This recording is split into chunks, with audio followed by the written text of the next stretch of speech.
$50. One aluminum box the size of a large shoebox. And with that $50 box installed correctly in your home, you can maintain a perfect 75 degrees Fahrenheit in every single room of your house. In Alaska, in Arizona, in Minnesota, in January, in Texas in August, without touching your thermostat, without running your HVAC system into the ground, and without writing a $400 check to your utility company every single month. The HVAC industry charges American homeowners anywhere from $8,000 to $25,000 to install climate systems that do a worse job than this $50 aluminum box does passively. Passively. No electricity, no refrigerant, no moving parts, no monthly energy bill attached to it. They didn't hide this because it fails. They hid it because it works too well. And before you tell yourself this sounds impossible, I need you to stay with me for the next few minutes. Because what I am about to show you is not a gadget, not a gimmick, and not something invented last year by a startup trying to sell you something. This is a thermal management system that has been understood by engineers, military builders, and indigenous construction experts for over a century. It was field tested in the most extreme climate on American soil. It worked perfectly. And the moment the HVAC industry realized it worked perfectly, they did what every billion-dollar industry does when a cheap solution threatens their business model. They buried it. This channel exists for exactly this moment. Every video here is a piece of suppressed knowledge that an industry paid good money to keep out of your hands. We are not sponsored by manufacturers. We are not affiliated with the companies trying to sell you expensive solutions to problems you could solve yourself for $50. This is a mission to put the knowledge back where it belongs, in your hands, in your home, in your wallet. If you want to stop wasting money on industry lies, subscribe and hit the bell. Because this video is just one room in a very large vault, and every room in that vault is going to save you thousands of dollars. Now let me take you somewhere cold, because this story starts in a place where getting climate control wrong does not mean being uncomfortable. It means dying. The year is 1942. We are in Fairbanks, Alaska. The United States Army Corps of Engineers has been handed one of the most logistically brutal construction projects in American military history, building permanent habitable structures across the Alaskan interior that can house soldiers, equipment, and operational command infrastructure through winters where temperatures drop to minus 60 degrees Fahrenheit. Standard American construction methods are failing catastrophically in this environment. Insulation designed for the continental United States is being overwhelmed. Heating systems are consuming fuel at rates that make supply chains impossible to maintain. Buildings are freezing from the inside. Pipes are bursting. Men are being pulled from assignments because the structures they are living and working in cannot hold heat. The Army Corps engineers assigned to this problem are desperate, and desperation makes people look at solutions that peacetime comfort would never force them to consider. One team of engineers, working out of a field office in the Tanana Valley, began studying the construction methods of Athabascan communities that had been building habitable winter structures in this exact climate for thousands of years, and what they found in those structures was not primitive. It was sophisticated thermal engineering that the modern construction industry had completely ignored. The core of what they discovered was a principle of thermal mass management using dense aluminum channeling, a system of interconnected metal chambers built into the wall and floor structure of a building that captured, stored, and redistributed heat with a precision that no forced air system could match. The aluminum, because of its extraordinary thermal conductivity, far superior to wood, concrete, or standard insulation materials, acted as a living thermal battery inside the structure. It absorbed excess heat during warmer periods and released it slowly and evenly during cold periods, maintaining interior temperatures within a range of 2 to 3 degrees of a target temperature without any active heating or cooling input. Your grandmother already knew this. She used it every single day, not in the form of a military system, but in the form of cast iron and heavy stone architecture that her farmhouse was built around. The thick stone walls, the cast iron cook stove positioned at the thermal center of the house, the heavy brick chimney that retained heat for hours after the fire went out. All of these were passive thermal mass systems doing exactly what those Army Corps engineers rediscovered in Alaska. The principle is ancient. The physics is unchanging. Heat moves toward cold. Dense conductive materials store and release heat slowly. A structure built around thermal mass management does not need a forced air system running constantly because the building itself is the climate system. The Army Corps documented this. They built prototype structures using aluminum thermal channel systems integrated into wall cavities. They tested them through 2 full Alaskan winters. The results were extraordinary. Interior temperatures maintained within 3 degrees of target with heating fuel consumption reduced by over 60% compared to standard forced air systems. The report was filed. The data was submitted. The engineers who wrote it expected it to transform American residential construction. It did not, because by 1945, the war was ending, and the American construction industry was about to enter the largest residential building boom in the nation's history, millions of homes being built as fast as possible for returning soldiers and their families. Standardization was the priority. Speed was the priority. And a passive aluminum thermal management system that required precise installation, custom fabrication, and a fundamental rethinking of how walls and floors were built was not compatible with the assembly line construction methods that Levittown and 1,000 neighborhoods like it demanded. So the HVAC industry stepped in with forced air systems, with ductwork, with furnaces and central air units that could be dropped into any structure regardless of how poorly it was built and thermally how incompetent its design was. It was not the better solution. It was the faster solution, the more profitable solution, the solution that required you to buy equipment, pay for installation, pay for maintenance, pay for energy, and pay again when it wore out in 15 years.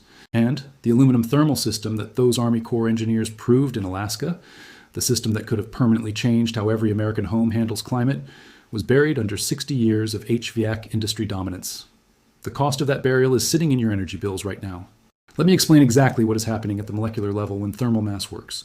Because once you understand the physics, you will realize why your HVAC system is the most expensive and least efficient way to climate control a home ever invented. And you will understand why a $50 aluminum box outperforms a $20,000 system when it is installed correctly. Every material on Earth has what physicists call a specific heat capacity. That is the measurement of how much thermal energy a material can absorb before its temperature rises. Water has an extremely high specific heat capacity. It absorbs enormous amounts of heat before it gets noticeably warmer. That is why coastal cities have milder temperatures than inland cities. The ocean is a giant thermal battery moderating the air around it. Stone and dense concrete have high specific heat capacity. Wood has moderate capacity. Air, the medium that your forced air HVAC system uses to move heat around your home, has almost none. Air holds almost zero thermal energy per unit of volume. It heats fast and it cools fast, and the moment your HVAC system stops running, the air in your home begins moving immediately back toward the outdoor temperature. Aluminum sits in a uniquely powerful position in this equation. Its specific heat capacity is moderate, not as high as water or stone, but its thermal conductivity is extraordinary. Aluminum conducts heat approximately 1,000 times faster than wood and about 5 times faster than steel at equivalent thickness. What this means in practical terms is that an aluminum structure absorbs heat from its surrounding environment almost instantaneously and distributes that heat evenly across its entire mass at the speed of electron transfer. At the molecular level, the aluminum crystal lattice, the tightly organized grid of aluminum atoms bonded in a face-centered cubic structure, allows thermal energy to propagate through the material as vibrations along atomic bonds at speeds that organic materials like wood simply cannot match. When you build an aluminum thermal management box and position it correctly in your home, what you're doing is creating a localized thermal battery that absorbs heat during peak temperature hours, mid-afternoon when outdoor heat is maximum and your home is warming, and releases that stored energy slowly and evenly during the cooler hours of evening and night. The aluminum does not just slow the temperature change, it actively moderates it. Your room temperature stops swinging between 70 degrees and 85 degrees throughout the day. It stays within 2 to 3 degrees of your target because the aluminum mass is continuously absorbing excess heat when the room gets warm and releasing stored heat when the room cools. Passively, continuously, without electricity, without refrigerant, without a single moving part that can wear out and require a service call. Now let me show you the industry that buried this and exactly how they did it. The American HVAC industry generates over $130 billion annually in the United States. That number includes equipment sales, installation, maintenance contracts, energy consumption, and replacement systems. The average American homeowner spends between $300 and $500 every single month on energy costs directly tied to heating and cooling. Over the course of a 30-year mortgage, that is between $100,000 and $180,000 spent purely on climate control for a single home. And a significant portion of that cost exists not because climate control is inherently expensive, but because the system you were sold is fundamentally inefficient by design. A passive aluminum thermal mass system cannot be metered. Your utility company cannot charge you per kilowatt hour for physics. An aluminum box does not have a filter that needs replacing every 3 months. It does not have a compressor that fails at the 10-year mark requiring a $4,500 replacement. It does not have ductwork that leaks conditioned air into your attic and adds 30% to your energy bill. It has none of the revenue-generating failure points that make the HVAC industry the financial machine it is. You cannot build a $130 billion annual industry on a $50 aluminum box and the laws of thermodynamics. So they made sure you never seriously considered it an option. They captured the building codes. They captured the contractor licensing system. They made forced air HVAC the default assumption in American residential construction so completely that most homeowners today cannot even imagine a home being climate controlled any other way. Every year you heat and cool your home with a forced air system instead of a thermal mass supplement is another year of energy bills that did not have to be that high. Another year of wear on equipment that will eventually fail and cost you thousands to replace. Another year of paying for a problem that a $50 aluminum box partially solves permanently. If you've made it this far, you already know more than 99% of homeowners in America. So here is exactly how you build and deploy your own aluminum thermal management box. This is the system derived directly from the principles the Army Corps engineers documented in Alaska and adapted for modern residential use. Follow this precisely. Step 1. Source your aluminum. You need 20-gauge aluminum sheet metal, not foil, not flashing, actual structural sheet metal. You can order this from any metal supply company or large hardware store. For a standard room thermal box, you need approximately 12 square feet of sheet metal. Total material cost, including fasteners and sealant, runs between $40 and $60, depending on your location and supplier. Do not substitute steel or copper. Steel has lower thermal conductivity. Copper works, but costs 10 times more.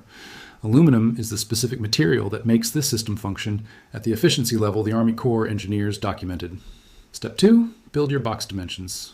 The optimal thermal mass box for a standard American room between 100 and 200 square feet is 18 inches wide, 12 inches tall, and 36 inches long. But these are not arbitrary numbers. This volume of 20-gauge aluminum sheet metal gives you a thermal mass capacity sufficient to absorb and moderate the peak heat load of a standard residential room through a 12-hour temperature cycle. Cut your sheet metal to these dimensions using tin snips or a sheet metal brake if you have access to one. Wear heavy gloves. Aluminum sheet edges are razor sharp. Step 3. Assemble and seal. Join your aluminum panels using aluminum pop rivets, not screws, not adhesive alone. Rivets create a continuous metal-to-metal connection that maintains thermal conductivity across the joints. Apply a bead of a high-temperature silicone sealant along every interior seam after riveting. This prevents any air gaps that would reduce the effective thermal mass of the assembled box. Your finished box should be rigid, fully sealed, and feel noticeably heavy for its size. That weight is thermal capacity. That weight is the stored energy potential that is going to moderate your room temperature. Step 4. Position your box correctly. This is the detail that determines whether your system works at 10% efficiency or 100% efficiency. The box must be placed on the floor against an exterior wall, specifically the wall that receives the most direct sunlight during peak afternoon hours. In most American homes, that is a south or west-facing wall. The aluminum needs solar thermal input during peak hours to charge its mass. If you're in a room with no direct sunlight on any exterior wall, place the box as close as possible to your primary heat source. Your radiator, your floor vent, your baseboard heater. The box needs to be in contact with or immediately adjacent to your room's primary heat input point. Step 5. Add thermal transfer enhancement. Once your box is positioned, lay a single layer of dark matte paint on the exterior surfaces. Flat black works best. Dark matte surfaces absorb radiant heat up to 40% more efficiently than bare aluminum. This single step measurably increases the thermal charging rate of your box during peak hours. Use any flat black spray paint rated for metal surfaces. One can cover your entire box and costs $3. Step 6. Monitor and verify. For the first 2 weeks after installation, check your room temperature at 3 points during the day: 8 in the morning, 2 in the afternoon, and 10 at night. Before installation, write down those same 3 readings for a week as a baseline. After 2 weeks with the box in place, compare. In a properly constructed and positioned system, you will see your afternoon peak temperature drop by 3 to 7 degrees Fahrenheit, and your nighttime low temperature rise by 2 to 4 degrees. Your room is stabilizing. The aluminum is working. Your HVAC system is running less because the thermal demand on it has been reduced by a passive system that cost you $50 and will never need maintenance, never need a filter, never need a service call, and will never send you an energy bill. Share this video, not for the algorithm, not for the numbers. Share it because your neighbor is writing $400 energy checks every month that this $50 box could reduce. Share it because somewhere in your contact list is a homeowner sitting in a poorly climate-controlled house believing that expensive HVAC repair is their only option. Every share keeps alive what the industry tried to erase. Every view is one more household that the utility companies and the HVAC manufacturers cannot overcharge in silence. The Alaskan engineers proved this worked in 1942. The industry buried the proof for 80 years. You just dug it back up. The next secret opens soon, and what they hid next has been costing American homeowners even more than this.